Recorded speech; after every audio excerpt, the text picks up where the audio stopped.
adults in Cub Scouting. It's a family organization, and we really encourage every adult to get involved in some way. As a scouting volunteer, you have a chance to make a difference in the lives of our youth. That youth might just be your own youth, not just someone else's youth. We do that by modeling things that we're trying to teach our boys, the values, the purposes of scouting, time management skills, leadership skills, all the things that we need to do to get through our day using our time wisely. They see us planning, making time for meetings, preparing our uniforms, interacting with other adults to make the program work. Those are all things the boys are watching us do, and they learn from those things. We don't think they're looking, but they are. A trained, enthusiastic leader can have a positive influence, provide a positive place for growth, and really promote good character development. So right now, our pack needs a new Tiger leader and a new Tiger assistant leader. So we have a bunch of new Tigers here tonight. And we have a few other areas in our pack that we need some help with. So we have a sheet here that we've identified some of the places where we need some help. And if you're looking for a specific job to do or just something to help out or share a job with someone, we can look and see what it is that might be of interest to you that you have really good skills with.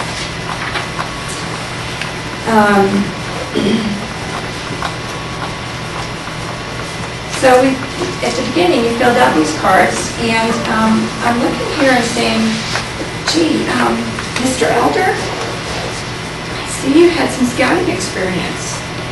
So let's talk later about being our new target leader. All right? Oh, Amanda, I know that you have great computer skills. So the newsletter might be a really good place for you to help out. We have somebody that takes great pictures. We could really use somebody that can work with PowerPoint presentation and get that done into a great newsletter for us. And that's what it seems she's nodding yes. Adults can and should be recognized for every effort that they give to the pack. It can be in the form of leader knots, things like this that leaders earn for different positions that they hold, or just a little enthusiastic thank you at PAC meeting. So, Mr. Smith, we really appreciate your help with that activity. You just turned the light bulb on for some of our boys. So, how do we help you do this job? Training. We have training and we have lots and lots of resources. Basic leader training and leader-specific training are a great way to get started and learn all the skills that you need to make a success, make your day successful.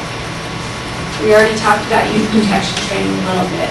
Youth protection training is very important in this program. We teach all of our adults, not just our trained leaders.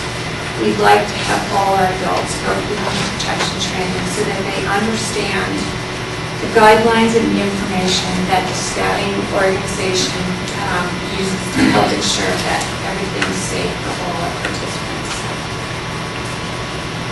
Monthly leader roundtables. We have monthly meetings for adults where there's a lot of resources and information presented, how to do the program, some exciting things to do with the boys, activities, ideas for field trips, games, all kinds of silly stuff, silly things. There's a wealth of information online. We have lots of handbooks. There's a few things back there that you can take a look at later on. The University of Scouting is a yearly event that is many, many classes that you can take. Some of them are just plain old fun, learning how to make tie slides, learning how to make science experiments. Some of them are more serious, learning how to do a specific job, committee chair work, or how to take care of the pack a little bit better. We also have a really new, exciting book that is going to make den leaders' jobs easy. So you can get a great start right away. Ms. Wilder, I'll just give you that book. It has all the den meeting plans outlined for the whole year. You can add to that, you can use it, but it's a really good way to get started pretty effortlessly.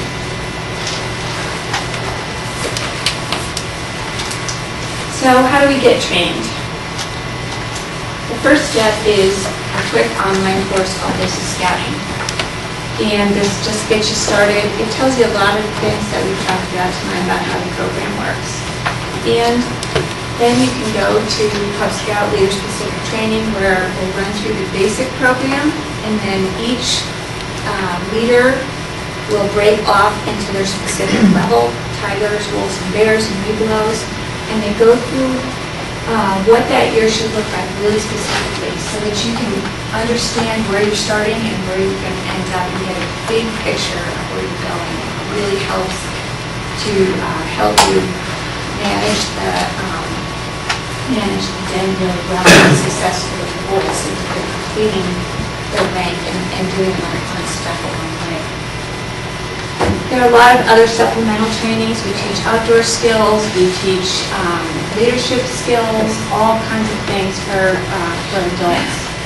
And one of the great things about training is that it really helps to create a community within the adults. You'll meet people that will have other resources than you have.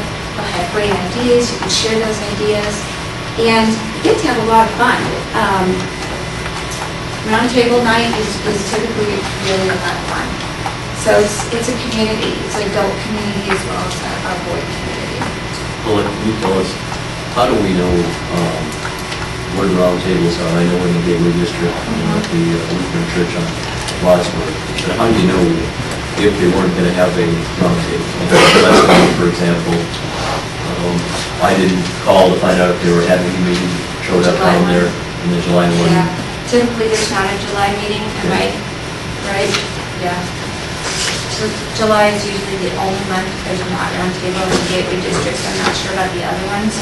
But if you go online to the Denver Council site, all the meeting dates are on the website. So you can check through there and the addresses of the roundtables for all the other areas for their own office. That's a great resource to go. The council website has just got a huge amount of information. You can really spend hours through all the stuff on there. It's a great way to start with staffing and information. So now that we know that we're going to be helping out in the back, we have to fill out an application.